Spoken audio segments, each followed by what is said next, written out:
My freshman year of college actually went fairly well.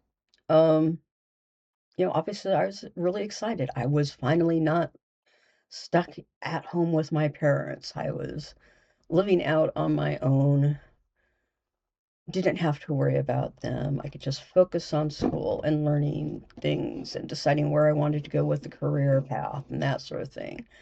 I still was uncertain about a career path. I went into college thinking, law sounds kind of good, maybe.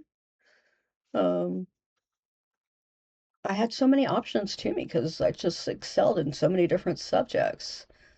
I had the psychology department just all over me after my first intro to psych class, um, trying to get me to pick it as my major for the long haul. And I was like, mentally, you're asking a crazy depressed person to major in psychology. It just seemed too ironic to me. I absolutely loved my geology class. I found it really interesting trying to identify rock and dirt and the history of the earth based on layers that could be seen. Would take trips out to look at local rock formations and the like. I just I did wonderfully well despite, um, of course, still needing to manage my depression, still needing to manage the anxiety as I'm interacting with the other students and that sort of thing. Small twist of fate. The last week of my freshman year, I contacted chickenpox from somebody. As soon as I get home for summer, I'm having to deal with chickenpox and having to deal with my parents again. My depression did start getting worse because, as well as school had gone, I realized that it wasn't going to be the escape from my problems that I had dreamed it would be. About the only thing I had gotten away from was the constant little nitpicky narcissistic abuse from my parents. And there's always the possibility just the depression itself was deciding that it was, time to dig in deep into my psyche. That the time comes to go back to college for my sophomore year. And this time things were not going well because the depression kept building and building. I don't really remember the anxiety playing a role at this point because the depression was getting so severe that I couldn't concentrate on my schoolwork at all. I know my grades were going down, and I'm just at a loss for what I could do to turn things around. I'm thinking to myself, well, maybe what I need is a part-time job outside of class. So I asked my parents if they will let me have the spare car in the family, take it back to campus so I could go ahead and use that to drive around looking for a part-time job. And they were, no, your sister needs it. My sister at that point, she had just now graduated high school herself. And I don't know if she was actually working yet at that point or not. I quite honestly, depression really overrode a lot of my memory of what was going on at that point in my life outside of being depressed. But their choice was to let my sister have it. So for them, I was on campus, living on campus, so I really didn't have need for transportation because they were paying all of my other expenses. So it's not like I needed to have a part-time job. It was something that I wanted to be doing, seeing if that would help me. So I asked my roommate, who had brought her car with her, if she would be willing to drive me to some uh, job locations so I could fill out applications. And she'd been, yeah, sure, we can go ahead and do that on such and such a day. Such and such a day came around, and she was nowhere to be found. Finally, she shows back up later that night, and I said that you had promised you were going to take me around to these different places so I could put out some job applications. And she's like, oh, I forgot about it. I wanted to go to a movie. The depression is really starting to magnify and distort my thoughts in bad ways at this point. And all I can think about was nobody gives a damn about me. No one cares. What am I going through all of this for? What is any of this going to accomplish? The depression took control. So I made my first suicide attempt. I was found semi-conscious in the dorm stairwell, and they got an ambulance, take me over to the local hospital. I'm in the local hospital under the typical mandatory stay, and they would not release me except to my parents. At the time, my parents were on one of the cruises they like to go on, so had to wait a week before they got home, and then I had to call them up and tell them that I tried to kill myself, and the hospital needs you to come to pick me up to release me. And they pick me up, take me home with them, and not knowing how to react to a daughter who's tried to kill herself, they pretty much treated me as they always had, which was ignoring me unless they had something they wanted from me, and which they avoided asking much of me because they didn't know how I would take any requests from them. I can remember my mom deciding to take me Christmas shopping so I could pick out what Christmas gifts I wanted that year, and I didn't care. It meant nothing to me. She took me around a couple of different stores. She would point out things. I would say sure or no. Ended up getting 4 items, and come Christmas Day, those 4 items were the exact items under the Christmas tree for me. Nothing else. They couldn't think of anything on their own. I don't know. I don't know what they were thinking. I really could barely think myself. But back to school after the holidays over, there was a special 1-month term at this college every year during the month of January. It was concentrated study course where you just took the one class for several hours a day. I couldn't concentrate worth a damn. So I ended up dropping out of the course, which was fine because under their program, for 4-year program, you only had to take 3 of the 4 special sessions. So that was going to be my skip on the special session, hopefully thinking that I would get myself back together.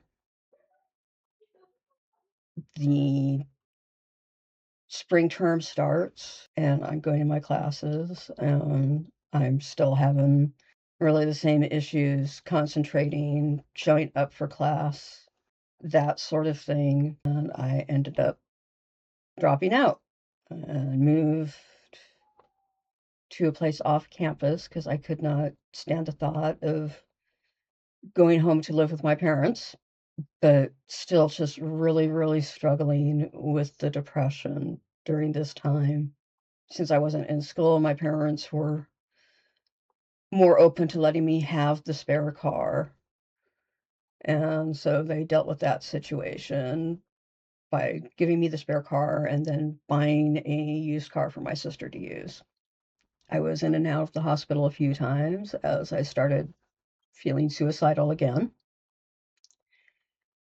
Now I was at the point where I would ask for help instead of acting on the feeling and just try to figure out what I was gonna do with my life. I didn't see myself going back to school. It was school which had been that fabled escape that was going to fix all my life's problems that I'd had during childhood, had failed me, and I just couldn't couldn't see myself going back to school at that point. So that meant getting a job was going to be my option. I did have one friend from college. She was actually graduating that year. She was going to continue staying in the area because she had a boyfriend living there. Her job that she had arranged for herself post-graduation wasn't really quite enough for her to afford to live on her own. So she asked me, "Well, do you wanna, come live with me? We'll just hang out together and do stuff together." And I was like, "Sure." I mean, at that point, I was like, anything to keep me away from my parents. Well, I did need to return to my parents for a couple of months because it was a little expensive having that separate place to live in on my own, and quite honestly, with the problems I was having managing the depression, probably was not safe for me to really be alone anyways. But while I was back at my parents', I managed to arrange to get a job near where my friend's job was, and then we found an apartment and we moved in. Just having that something, the job consistent and steady to do. This is the job where I was the bank teller that I mentioned earlier. Plus, having some treatment for the depression helped me because I was going to be working and out of school. My parents' insurance would no longer cover my treatment. So I was back to my old habits on how to manage the depression on my own, and it worked out pretty good. I mean, I felt good partly because of that effort for reward that I had learned as a child. Having the job, earning my own money, paying my own bills, it felt good. I was still depressed, but it felt good. I lived with my friend for a couple of years. We did end up moving after the first year because the area where we were both working was pretty expensive. So we moved some distance away where we could find a bigger place for less than what we had been paying. But eventually, she and her boyfriend decided it was time for them to get married. So she uh, moved in with him. They got themselves a nice little apartment down where he was still going to school. 'Cause he had transferred. They had met at the same college we were going to, but he transferred to a university after a couple of years. And so they were living down where he was going to school, um, and working on his own degrees. I got my own apartment, stayed, was there for almost a year when my car, that good old family spare car, started dying on me. It was pretty old at that point. I had already paid for a couple of repairs on it, but it just wasn't going to last. I really needed a new car. And it was like I could afford to pay for an apartment, but not a car. Or I could afford a car payment, but then I wouldn't be able to afford the apartment. I ended up moving back in with my parents, and I kept an eye on internal postings at the bank where I was working until I could find a position that was closer to where my parents' home was.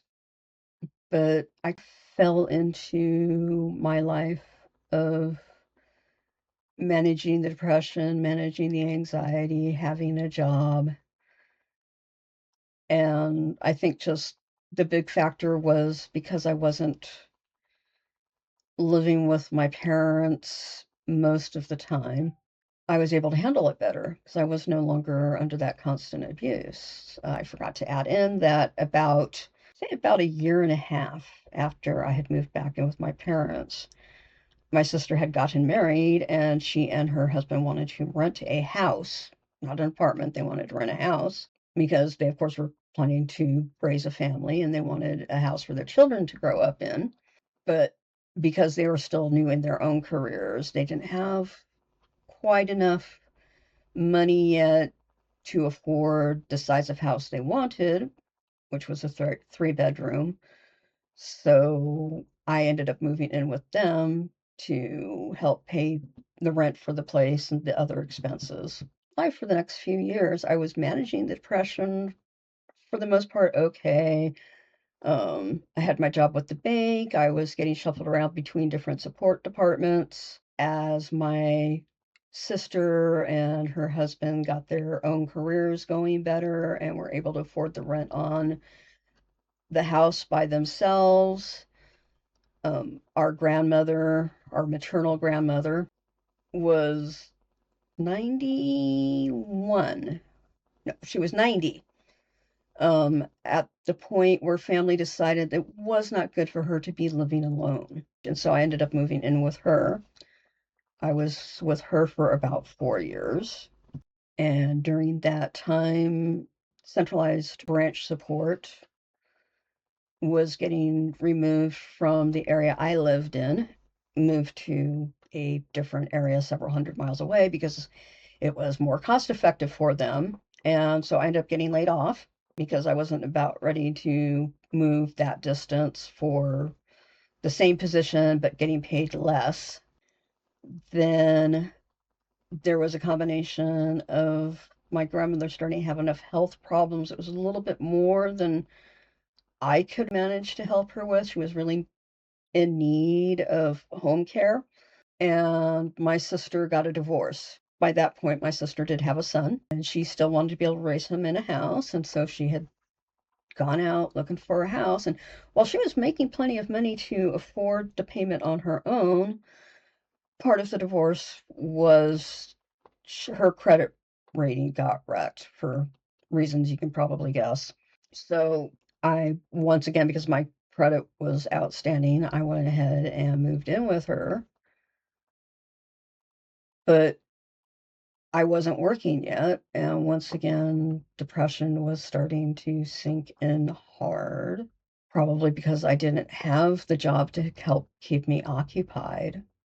And there came one night where I did some stuff to hurt myself. I don't even remember the night clearly, what I was doing, what I was thinking at the time I did it, but next day I'm off to the hospital ER and they're pumping out my stomach and doing all sorts of other things. And they didn't feel the need to keep me in the hospital that time for some reason because they couldn't really say for certain that it was another suicide attempt. Because, like I said, I can't even remember my own state of mind at the time. But it made my sister very, very uncomfortable. She decided that she did not want me living with her and her son anymore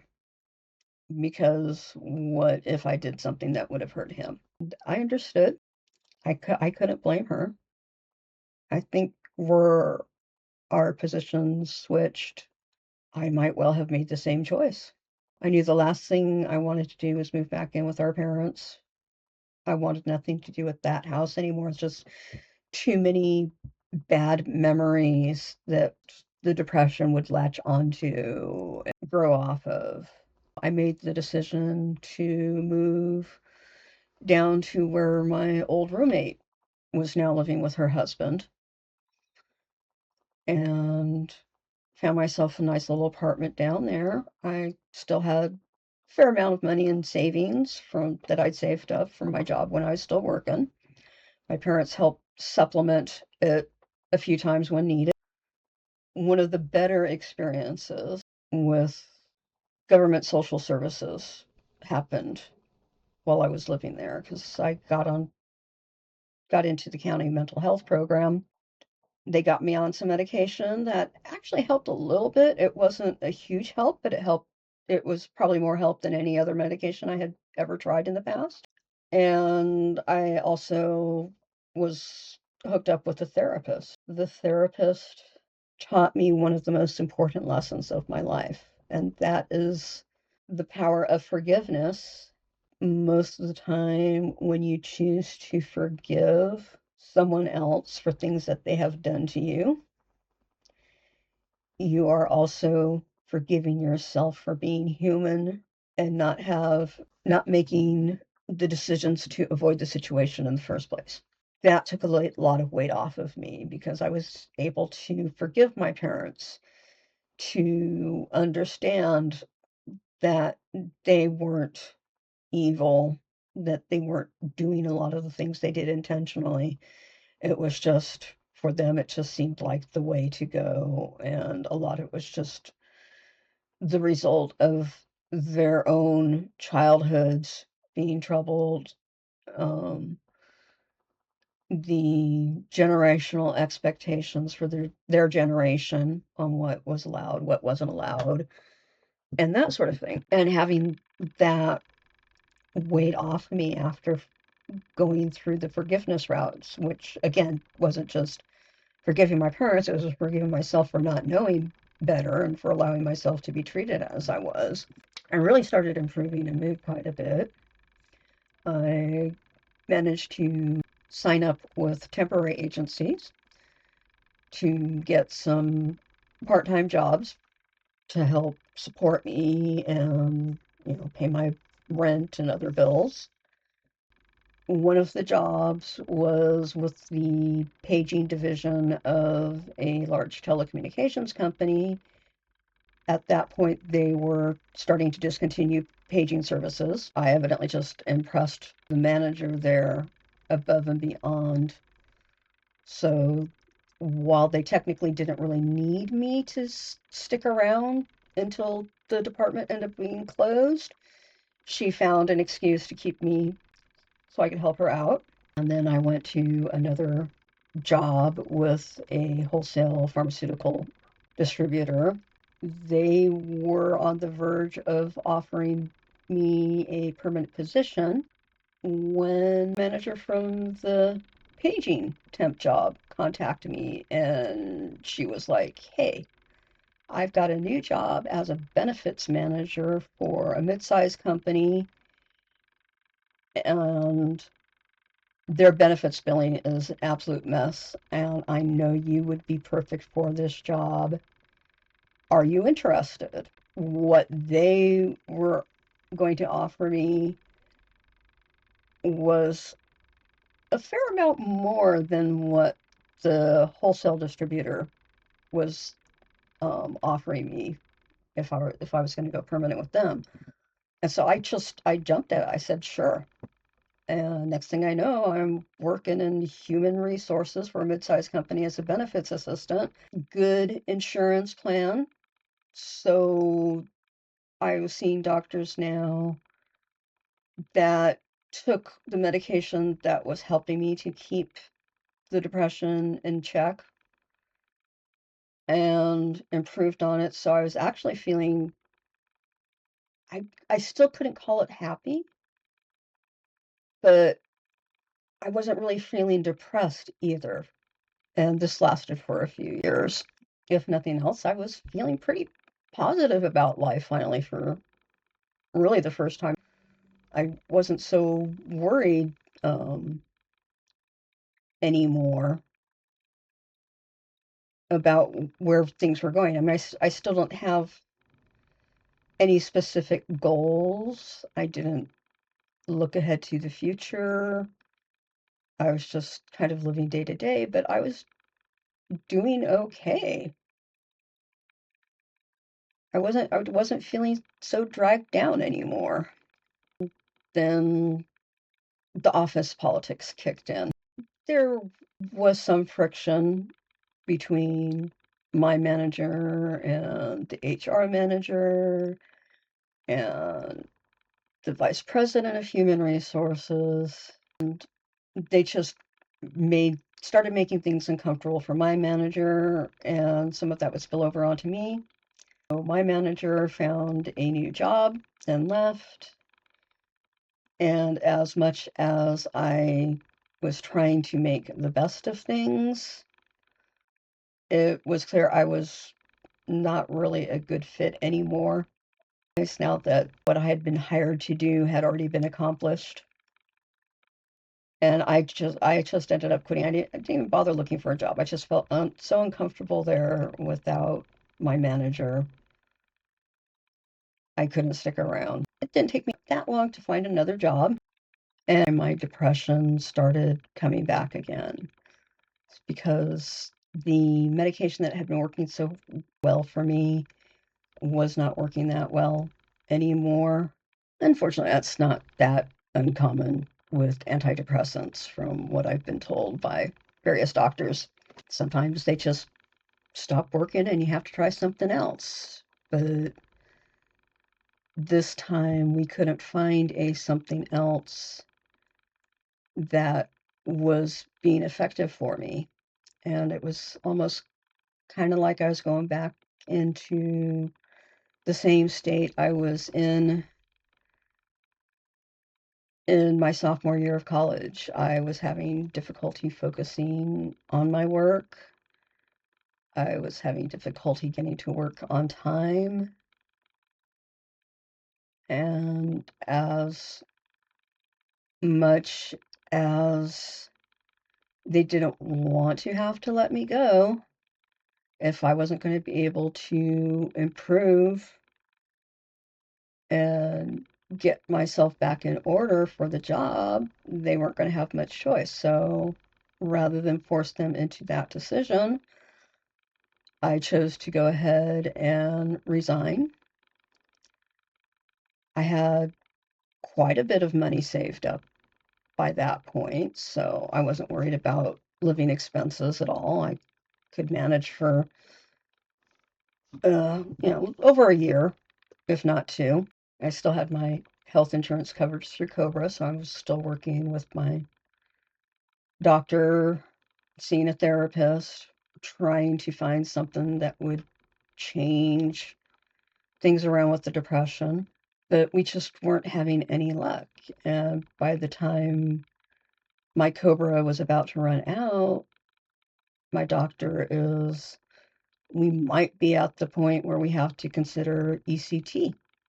I wasn't a real fan of that option. I knew it was very safe.